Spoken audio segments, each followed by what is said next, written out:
In the home of Billy Scott, legendary local racing hero. And Billy, tell me a little bit about yourself.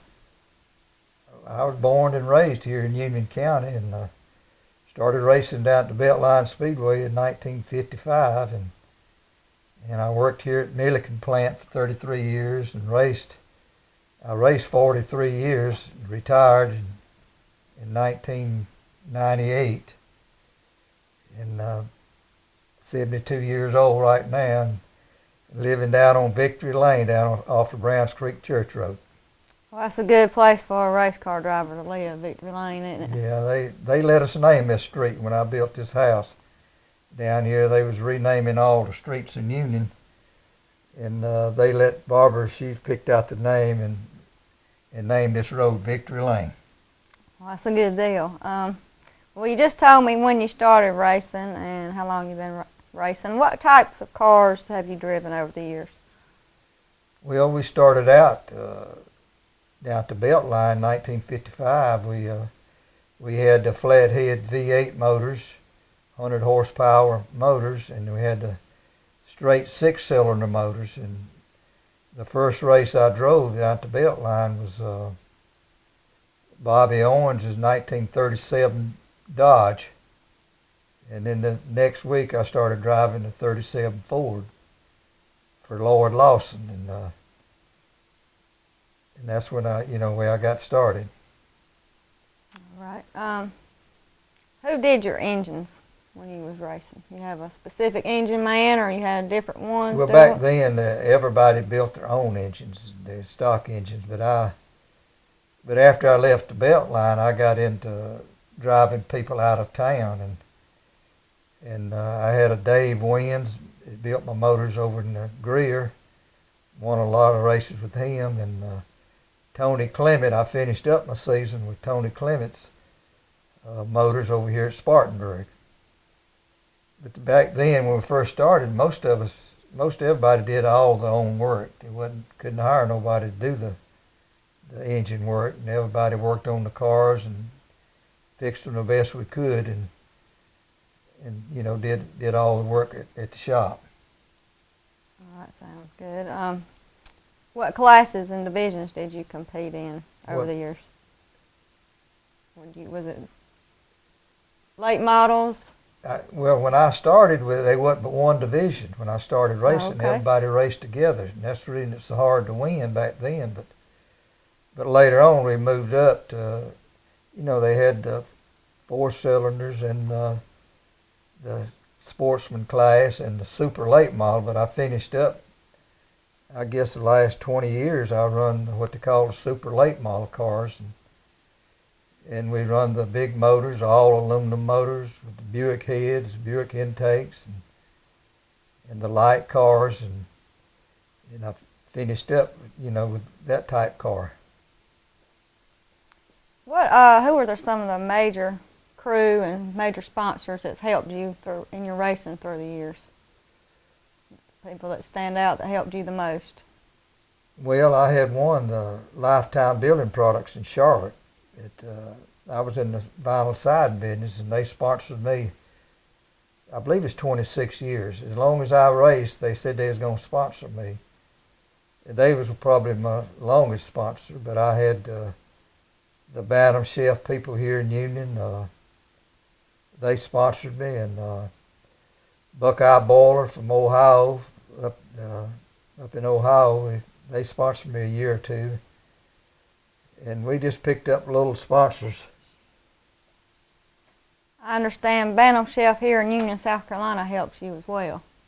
Yeah, I finished up with them, and Annette and Calvin, they were, good friends and a good sponsor, and we really enjoyed racing with them, and we got to be real good friends when they, started that. Did you have like a pit crew or anything? Any kids or anything helped you along the way? Well, they every car owner had their own pit crews, and then just people worked. Every different car I drove, people, had 4 or 5 different boys that helped work on the car, and they'd work day and night for nothing, just because they loved the sport. What's some of the major accomplishments that you've had in your racing career? Big races that you've won or major race deals that you've been a part of? Well, I started out on like I said, down here at the Beltline, and when they run just one division, this junkyard cars, and I left there, and got to race Daytona one year at the big track, and I run Martinsville with NASCAR, and I've belonged to NASCAR about 17 years. And I got to run Charlotte Motor Speedway 4 or 5 different times at the big tracks, and they, that was a big highlight, to run in Charlotte Motor Speedway, and starting out at a little quarter-mile track here in Union, and then running the super speedways with Richard Petty and Darrell Waltrip and Bobby Allison and all them. That was the highlight of my career. In dirt track racing, one of my highlights was I won, I think it was $11,000 race at the Concord Speedway, the Miller Yeller 100, I believe they called it, and I led the whole 100 laps, and I beat Freddie Smith and Mike Duval and Charlie Schwartz and Jack Boggs. The best in the country was there that night, and I led the whole 100 laps, and that was a pretty highlight in my dirt track racing. Now, you mentioned you did run NASCAR and dirt. How was the experience at NASCAR compared to dirt? Did you like it better, or would you rather be on dirt, or you rather be on asphalt? Well, I loved to race both of them. And when we first started, when I joined NASCAR, we run dirt one night and asphalt the next night with NASCAR.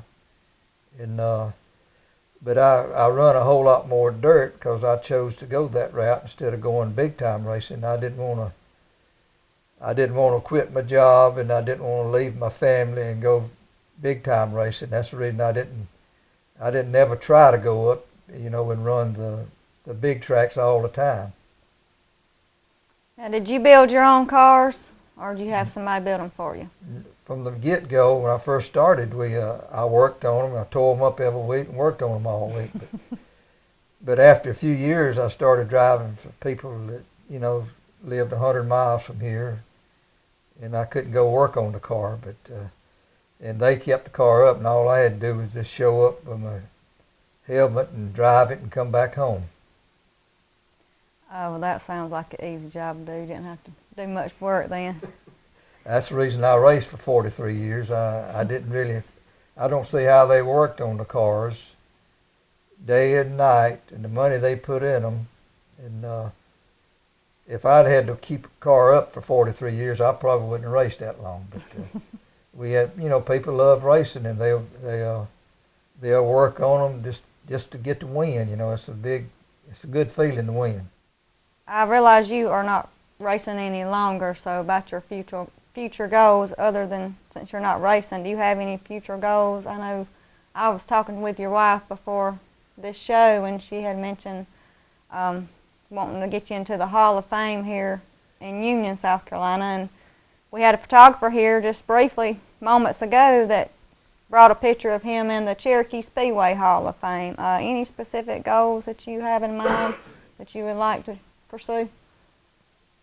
Well, not really, you know, because they've talked about the museum all in Spartanburg and putting my car in the museum and all that. But you know, it's well and fine if they do, you know, if it, and I hope they do, you know. But that deal fell through at Spartanburg, and they didn't.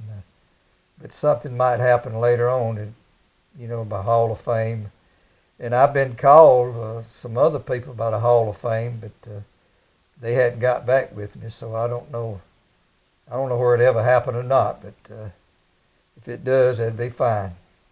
Well, maybe we can get something like that here in Union, South Carolina, put you in the Hall of Fame there, That'd where be you good. That'd be were good. born and raised. Every track that you've been to, do you have one track that sticks out in your mind as your favorite track that you like racing there more than any of them?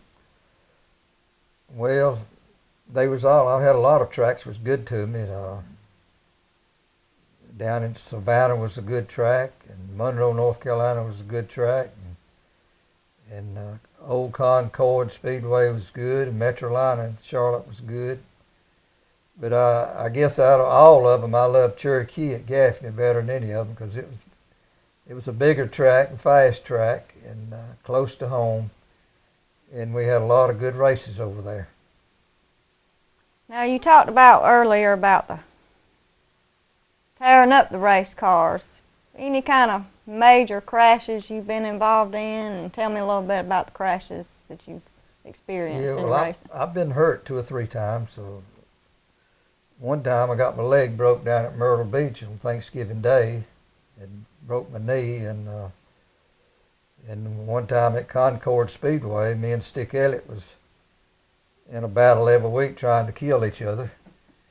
And on the last lap, he tried to wreck me, and I tried to wreck him, and I got T-boned in the door, and I broke some ribs and a collarbone and dislocated my shoulder, and got hurt pretty bad that time. And got bruised up a lot, but after every time I got hurt, I'd have to say from when I first started racing, and down to belt line, I turned over, I think 5 times out of the first 7 races. Oh, goodness.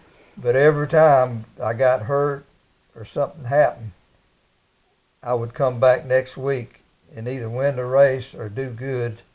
And it was something about, it drove me to do better. When I tore up, I come back next week. And if I was hurt, I would come back more determined to win that race. And it never did bother me to be in them wrecks or even get hurt. It didn't bother me. I always come back. And several times when I get hurt, I'd come back and I'd win the first race that I come back to. So it never did bother me to get hurt. It just made you more determined then. Yeah, it really did. Over the years in your racing, who would you say has been your toughest competitor? The one you always had to try that extra hardest to try to outrun? It'd have to be Ralph Earnhardt. We belong to NASCAR, and we run, I don't know how many years, 10, 12, 15 years together. And he was the king back then. I mean, he was the man to beat, and it was my goal to beat him. And we, you know, after 4 or 5 years of running together, we finally got where we could beat him there. But he was smart and knowed a lot more about racing than we did, and he was just the hardest man to beat, and you had to beat him most of the time to win the race. Who would you say would be your all-time racing hero? Well, it'd have to be, started out with Richard Petty, and then Dale Sr. He was a good friend and used to go to races with us when he was a teenager, and he was number one. I really loved to pull for Dale and watch him race. And we understand you know Dale really, really well. He's been invited to your home on several occasions. Tell us how that is to know someone that's so famous in this sport. Well, I you don't know him very good on a personal level, and yeah, we was just good friends, and he was more or less like my kid, because when he was a teenager and used to come home with us on the weekends. Or in the summertime, he'd come to my house on Thursday night after the Columbia race, and he would stay here till sometimes Sunday, or Saturday night or Sunday, and he'd go back home because me and his daddy raced together, and he'd drop him off at Columbia and sometimes pick him up at Greenville Pickens on Saturday night. But you know, that's how I got to know him. He was just like my kid, really, and we was real close. And it really hurt me when he got killed. And I was down at Daytona, standing up on the back row of the grandstand watching him when he got killed. Well, I'm sure that was a very difficult time for your whole family, because I understand you're very close to Yeah, the it Earnhardt. was. And still miss old boy. He was a good one. Yeah. He was a good one.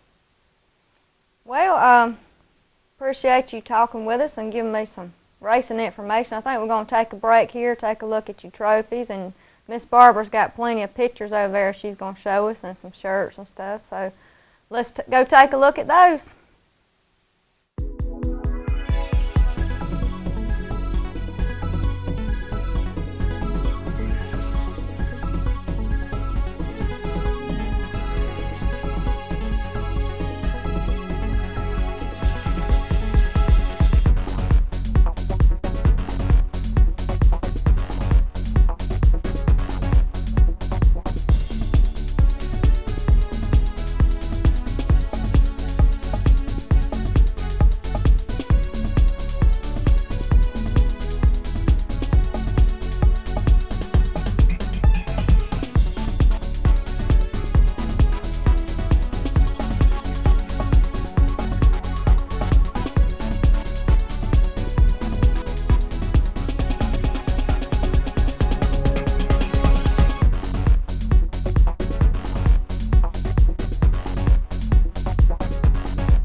Tell me about this Name the Driver contest that they've had at several different places. I understand Well, you got a complimentary ride at Charlotte Motor Speedway from winning this. Yeah, I won it twice. I won it in 1973 and 74. And the track put on a promotion, and this promotion was try to get 100,000 people at Charlotte Motor Speedway for the 500. And they come up with this promotion, and they went around to all the tracks and got all the drivers involved in it. And it was the Name the Driver contest. And you'd sign your name on a petition, and we'd get it and send it into Charlotte, and they kept up with the votes. And the first year they had it, 1973, I got a little over 70,000 votes. In the next year, they had same contest. People wrote in or signed petitions, and I got 50-something thousand votes. And, you know, that was big in my career. Old boy started out here in Union with on quarter-mile stock car, this junk car rather, and then go all the way to Charlotte and be named, you know, the man that run that car for him for 2 years. And it was the first year we did that, they had 100,000 people at the first race, and that was their goal. They spent a lot of money on me and that car, furnishing that car, and getting you know, getting the pit crew for it and everything. But their goal was to get 100,000 people, and I went everywhere advertising. You know, at the newspaper places, we'd go out and you know, so have autograph signing and stuff like that to get people to come. But they were, that was a good promotion. They told me that they really appreciated it, and they had 100,000 people. That's the first time ever at Charlotte they had 100,000 people at the race. Union's always had a big fan base too, as well. Union people are going to follow their drivers anywhere they go. Yeah, I had a lot of people come to that race that never had even been to Charlotte, and old Van was one of them. But he, you know, that's what the promotion was for, to get more people to come. And I had some of my family that lived up in Richmond, Virginia. They all come for the race.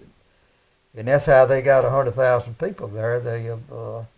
People come from everywhere that knew me, and they got a lot of publicity on that, and it paid off for them. But that was probably the biggest highlight, because I could win in that contest in 2 years, and running fifth, 450 miles in the race, and had a little bit left, saving a little bit, and running right behind Bobby Allison and Darrell Waltrip. And the car started pushing, and I run it too hard, and the thing blowed the right front tire, and that's before we had the interliners. And that right front went off like a stick of dynamite, and hit the wall and knocked me out of the race. But that was the big highlight, is you know, getting to run that race at 450 miles in the race, still in the same lap, running fifth, and had a little bit left. But I can remember going around down the back straightaway and the front straightaway at Charlotte when I was running fifth. And I can remember going around it, and just about every lap I would glance over at the scoreboard, and my car number would be on the scoreboard. And, you know, just seeing that when I'd go around, that made me try that much harder, made me drive that much harder to get to look, see my car number on the scoreboard. And I want to say back then, they didn't have but the first 5 cars on the scoreboard. And I'd go, you know, I'd ride around and just look at my number up there, waiting on the checkered flag to fall, you know. But that I developed a push in the right front tire, and it blowed out, and it knocked me out of the race. So, but that was probably the biggest highlight that I, you know, had in my, especially with NASCAR. Well, Miss Barbara's telling me you're the first one that's ever wore the white pants as your driving suit. Tell me a little bit about how that come about. Well, we started out, I guess it was at the belt line. I started wearing white pants and a white T-shirt. And I liked white, and my wife, Barbara liked them, and she was probably the only one that knowed how to get them clean after a race. But back then, we didn't have no way to water the track down, but I raced in a T-shirt, white T-shirt, and white pair of pants. And you go home, and back then I didn't have a shower, just had a bathtub. And sometime I'd have to take 2 baths. I was so dirty and nasty, but I'd take a bath and run the water out of the tub and then refill it up and take another bath to get clean. But she was. That's when you know you've had a good night at dirt track, right? Yeah, it was, and it kind of stuck with me. I wore white pants up till I quit racing, but she had people here in Union the Union Dry Cleaning up here could clean them, and it's hard to get red dirt out of white pants. But they had something up there that would clean them, and she would bring white pants from other drivers home and carry them here in the Union and get them clean, and we'd take them back to them when we went to, the next race. I understand she's kept some well-kept records of your career and got just about every video, every newspaper article, every picture. And that's something that's really important that you can look back on and show your kids and your grandkids. Yeah, she spent a lot of time and a lot of hard work doing that, and I've got articles in all these books here that I probably never have read, but she keeps them, and to me it didn't mean that much then, but it does now. But she's kept everything that I've done up with racing, and she's really helped me a lot in my racing career. And I guess that's one reason that I didn't choose to go big time is my job and my family. And of course, I enjoyed racing, and I won several hundred races on dirt and asphalt. But and I could have went up. I could have went big time if I wanted to, but I didn't. I was happy doing what I was doing, and there's a lot of things going on back then. There wasn't too many drivers the way I stayed together long. Because if you followed NASCAR and it didn't take your family with you, they'd get in all kind of trouble and have all kind of family problems. And that's one reason my wife, she's always went with me racing. And and I'm glad she did, because it keeps you out of getting out in trouble, and she's really stood behind me 100%, and I really love her and I really appreciate it. Well, they say behind every good man is a good woman, and that's true. It takes a lot to be a woman. Knowing personally, it takes a lot to be a woman dealing with racing, but it's a tremendous thing that she's done, and I know y'all are happy. Had some good times together racing, and had a lot of good times and met a lot of good friends and all over the country. And that's what racing used to be about, family. It was a family deal, and people would, we had people in every racetrack, every state we went to, and and then we had families, and we would eat at the racetrack or go out after the races and eat. Just a family deal, so that's what I enjoy about racing is the friends I met and my racing friends, and winning races for my fans and the car owners. I enjoy that. They got more excited, the car owner did, and the pit crew. They got more excited than I did, but I enjoyed winning races for them, the pit crew and the car owners and my fans that's what made me keep going. I enjoyed that. Well, I don't think there's a person here in Union County that can say they're disappointed in Billy Scott, because you have really made a name for yourself around here.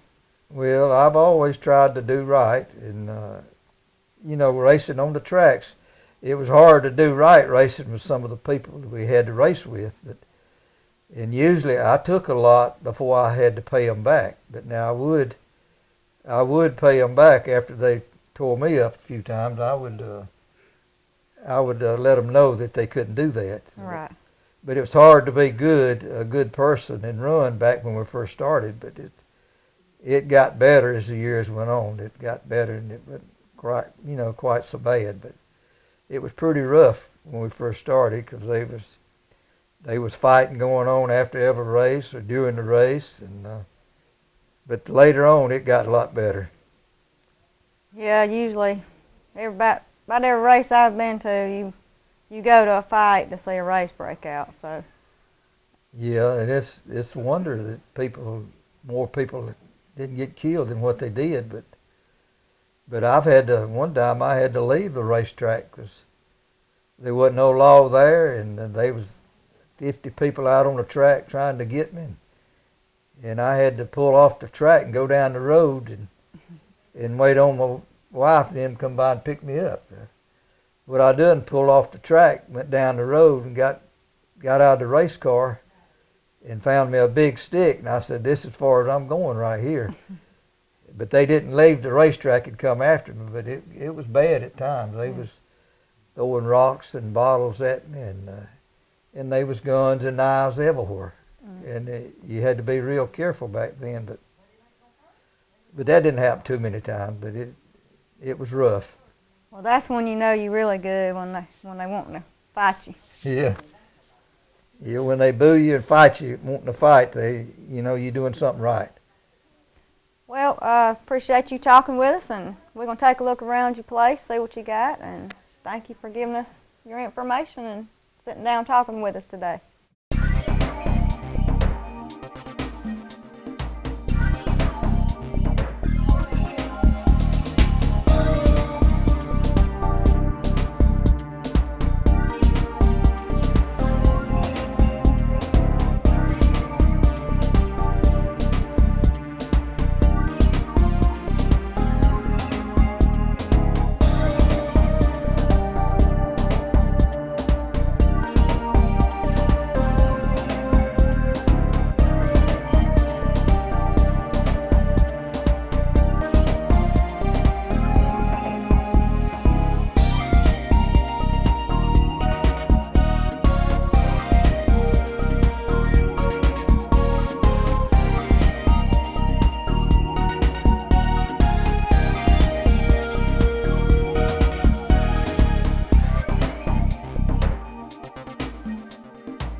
We're back on the Union Connection, Channel 14. We're still here in Billy Scott's home, and he's going to tell us a little bit more information here. Billy, tell us about the year you had 3 track championships all in one year. Well, that was a good year. That year I worked 48 hours a week at Monarch Mill and run 78 races that year. And I won 3 different track championships, which is in the Busch class now. They call it Sportsman then. But this was NASCAR in 1967, 68. But I won a track championship in North Carolina, which was Monroe Speedway. And I won running Charleston, South Carolina. And I won another track championship at Savannah in 1 year. And when you won a track championship back then, you was guaranteed a spot at Daytona in the big race at Daytona, the Busch race, what they call the Busch now. So I won 3 track championships, so I got to start at Daytona, and that was probably the most thrill thing I ever done, was try to run Daytona. But I qualified, I believe, 168 miles an hour then. And that was 1968, I believe it was. and qualified and running right in the middle of the pack, and had some problems right up. I didn't run about 10 races, but it was the funnest feeling in the world to get to run Daytona at that high speed, and I never had been on no bigger track then than a half a mile dirt track most of the time. But I can see myself now going down that back straightaway at Daytona, and it's about 5 lanes wide. But if you running that fast at that speed, it looks like a 2-lane road when you go down into that third turn at Daytona. But when you get there, it sort of opens up. But you go in and then you hit that 38-degree bank, and you're passing cars, and you're going around the car, and you're looking outside your right window, and this car that you passing is way up here on the upper side of you, and you just driving the car and looking out the side window, the car you passing. And then when you come off of that high bank and hit that flat straightaway, the car it feels so funny to come off a high bank at that speed and hit that flat straightaway, and your car gets real light on the back end, and if your car is not set up tight enough, you'll spin out coming off that turn. But that was one of the big thrills of my racing career, is to get to run Daytona, and that was a funny feeling, passing the cars and the way it just felt going through them high bank turns. It was great. Kind of looked like they was dangling up high when you're looking out your window then. Yeah, it's a funny feeling. I bet that was quite a rush and quite an experience. Yeah, you wonder how you go in there, and you're afraid you go into that high speed that you're going to get into the car, but you both go in there, and you both turn, and you both drift. You drift probably a whole lane just about going in most of the time, but each car drifts like that, and you just go in, and at first you want to be careful and afraid you're going to drift into them, but you have to get used to that, going in a turn like that.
All these different tributes from different people.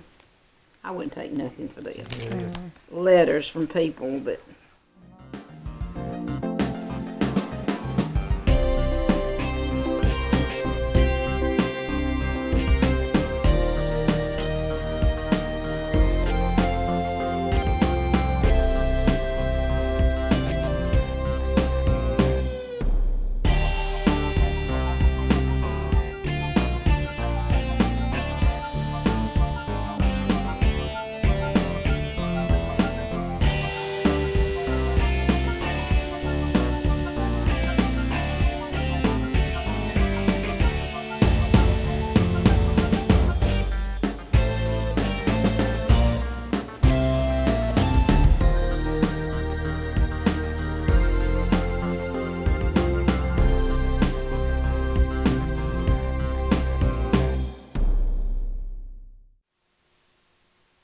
We're back with Billy Scott here for the Union Fast Lane segment, and he's going to give us a little comparison of what it was like racing back in his day and the technology and how it's changed and what it's like from then to now. Give us a little insight on that. Well, I tell you, this technology's really changed. But when I first started racing, you know, everybody done all the work on the cars and kept them up. Just the regular people that owned the car and the people that helped us. But I had a job that my job when I first started working on the race cars, because I had to fix it if I tore it up.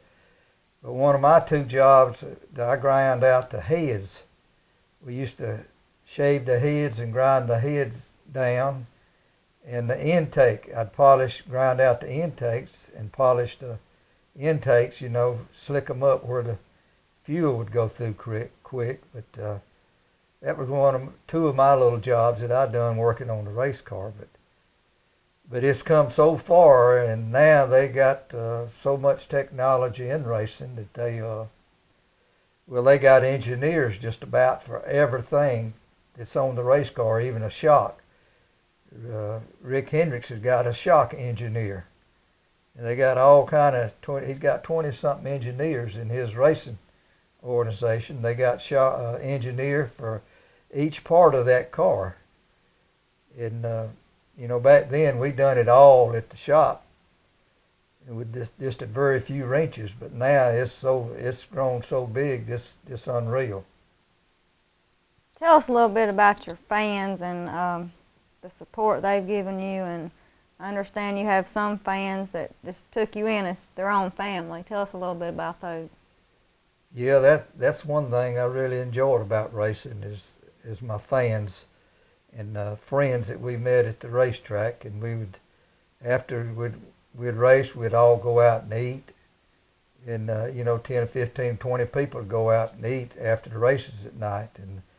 And I met a lot of good friends, and I had one that some older people, Hogan's at Charlotte.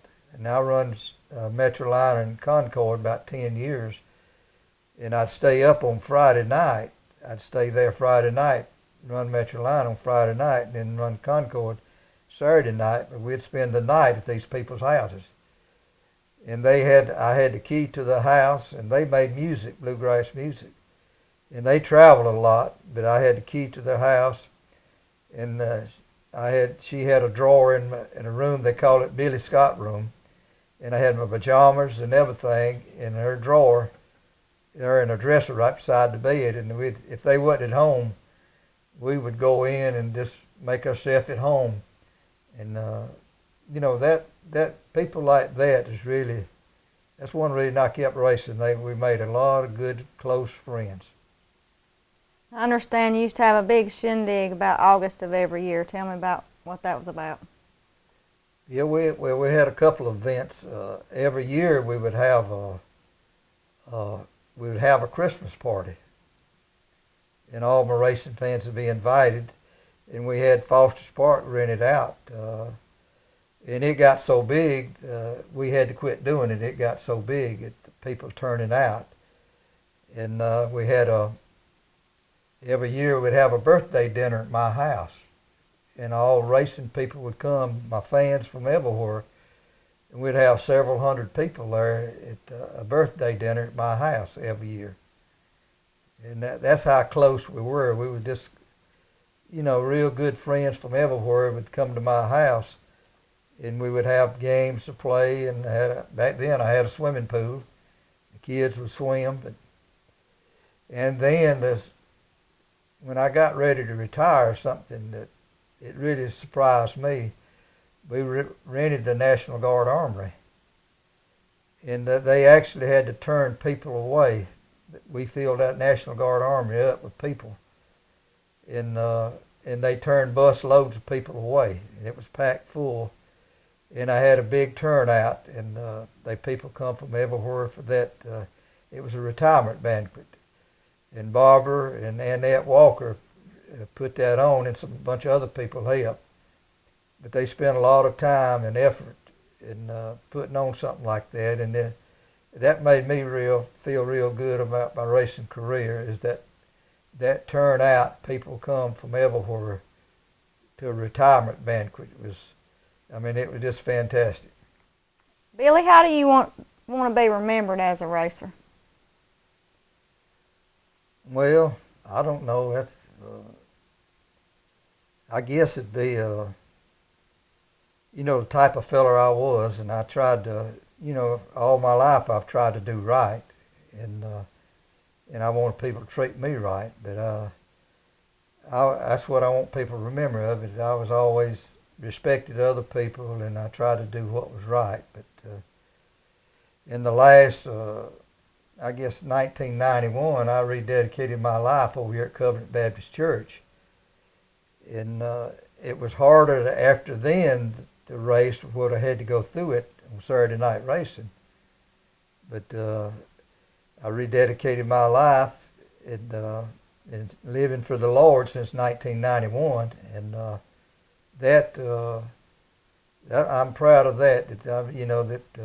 It turned out that way. It was really great, and I've enjoyed everything that I've done in racing in my whole life.